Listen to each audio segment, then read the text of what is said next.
और आइए अब हम आपको दिखाते हैं कि कैसे गाजा में बमबारी और तबाही को लेकर अब अमेरिकी राष्ट्रपति ट्रंप ने फाइनल चेतावनी दे दी है। ट्रंप ने साफ कह दिया है कि समय को देखते हुए वरना भारी खून खराबा होगा। ऐसा कुछ जो भी नहीं देखना चाहेगा। जी हां, ट्रंप ने हमास को सीधी सीधी धमकी दे दी। ट्रंप कह रहे हैं कि अब बहुत हो गया, गाजा में शांति बहुत जरूरी है। और इसके साथ ही अमेरिकी राष्ट्रपति ट्रंप ने दुनिया को गाजा का एक नक्शा भी दिखाया जिसमें इजरायली सेना की वापसी का पूरा प्लान है। ट्रंप ये कह रहे हैं कि इस पर इजराइल पूरी तरह से तैयार है और अब हमास को इस पर अपनी सहमति देनी होगी। तो आइए हम आपको दिखाते हैं कि गाजा में अब आगे क्या होने वाला है। क्या गाजा में इजरायली बमबारी अब रुकने वाली है? क्या गाजा में अब हमास हथियार डालने जा रहा है? ट्रंप ने गाजा का नक्शा दिखाया, नेतन्याहू का प्लान क्या है? डोनाल्ड ट्रंप की सीधे धमकी, गाजा में युद्ध नहीं रुका तो? इजराइल हमास युद्ध के 2 साल पूरे, अब गाजा में रुकेगा गोला बारूद। 7 अक्टूबर 2023 ये वो तारीख है जब हमास ने 1200 इजरायलियों को मारकर 250 को बंधक बनाया और इसके बाद शुरू हुआ भयंकर युद्ध। और अब इस युद्ध को पूरे 2 साल हो गए हैं, लेकिन इन 2 सालों में गाजा कब्रिस्तान बन चुका है। इजराइल की सेना ने गाजा में तबाही के नए ड्रोन वीडियो जारी किए हैं जो युद्ध की डरावनी तस्वीर दिखाते हैं। ये फुटेज गाजा सिटी और उत्तरी इलाके के मलबे से भरे दृश्य कैद करता है जहां इमारतें, सड़कें और घर पूरी तरह बर्बाद हो चुके हैं।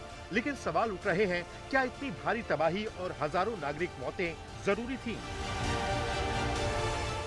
गाजा सिटी में सैकड़ों इमारतें ध्वस्त हो चुकी हैं जहां पहले बाजार, स्कूल और घर थे। जाबालिया रिफ्यूजी कैंप में मलबे के ढेर हैं, सड़कें टूट चुकी हैं।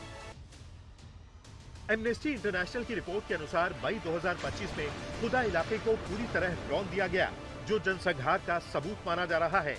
एरियल व्यू में दिखता है कि गाजा का 80% हिस्सा प्रभावित है जहां लाखों लोग बेघर हो चुके हैं। ये फुटेज सोशल मीडिया पर शेयर हो रहा है जहां लोग इसे गाजा का कब्रिस्तान कह रहे हैं। गाजा हेल्थ मिनिस्ट्री के अनुसार 1 अक्टूबर 2025 तक 69,100 से ज्यादा लोग मारे जा चुके हैं जिनमें ज्यादातर महिलाएं और बच्चे हैं। इजरायली डेटा भी बताता है कि 83% मृतक नागरिक थे। अल जजीरा की रिपोर्ट में कहा गया कि 67,160 मौतें हुई, 1,69,679 लोग घायल हैं। पूर्व इजरायली इंटेलिजेंस चीफ ने लीक ऑडियो में कहा कि 50,000 मौतें जरूरी थी। अब इस बयान पर दुनिया भर में बवाल मचा हुआ है, दुनिया भर में विरोध प्रदर्शन हो रहे हैं। गाजा की धरती फिर बारूद से तप रही है, लेकिन इस बार शांति की बात किसी अरब नेता ने नहीं बल्कि अमेरिकी राष्ट्रपति डोनाल्ड ट्रंप ने की है। ट्रंप ने कहा है कि समय की नजाकत है वरना भारी खून खराबा होगा। ऐसा कुछ जो कोई नहीं देखना चाहेगा।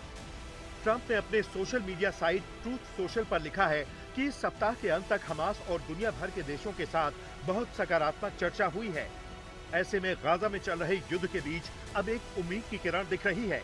अमेरिकी राष्ट्रपति डोनाल्ड ट्रंप ने गाजा से इजरायली सेना की वापसी का नया नक्शा जारी किया है जिस पर इजराइल तैयार है और अब हमास को इस पर सहमति जतानी है।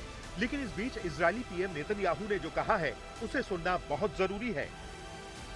हमास को डिसआर्म किया जाएगा और गाजा को हथियार मुक्त किया जाएगा, चाहे आसान रास्ते से या मुश्किल से, लेकिन ये होगा जरूर।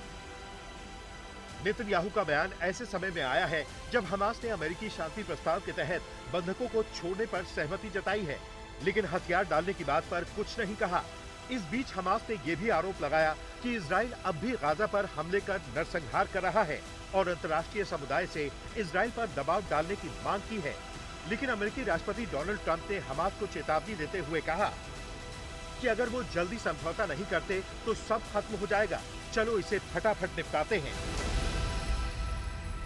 ट्रंप ने अपने social media platform truth social पर बताया कि इजराइल ने शुरुआती वापसी रेखा पर सहमति दी है, यानी इजरायली सैनिक धीरे धीरे गाजा के कुछ हिस्सों से पीछे हट सकते हैं। अमेरिका की 20 सूत्रीय योजना के अनुसार लड़ाई तुरंत रोकी जाएगी और 20 जिंदा इजरायली बंधकों और मृतकों के शवों को छोड़ा जाएगा। बदले में सैकड़ों फिलिस्तीनियों को जेल से रिहा किया जाएगा। ट्रंप ने शांति वार्ता से जुड़ा एक नक्शा शेयर किया है। इसके मुताबिक इजरायली सेना गाजा के दक्षिणी हिस्से में 6.5 किलोमीटर, मध्य गाजा में 2 किलोमीटर और उत्तरी हिस्से में 3.5 किलोमीटर तक तैनात रहेगी। ये पिछली शर्तों की तुलना में कहीं गहराई तक नियंत्रण दिखाता है, जिसे हमास ने पहले ठुकरा दिया था।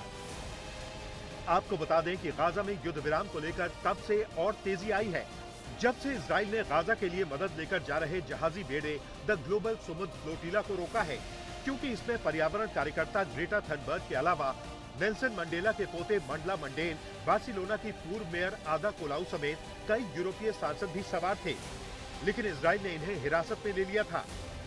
इजराइल ने गाजा के लिए मदद लेकर जा रहे जहाजी बेड़े को रोका तो दुनिया के कई देशों में इसके लिए विरोध प्रदर्शन शुरू हो गए हैं। अब एक बार फिर से डोनाल्ड ट्रंप गाजा में शांति को लेकर एक्टिव हुए हैं, लेकिन सवाल यह है कि क्या ट्रंप की धमकी से इजराइल और हमास डर जाएंगे और गाजा में शांति लौट आएगी? आज तक ब्यूरो।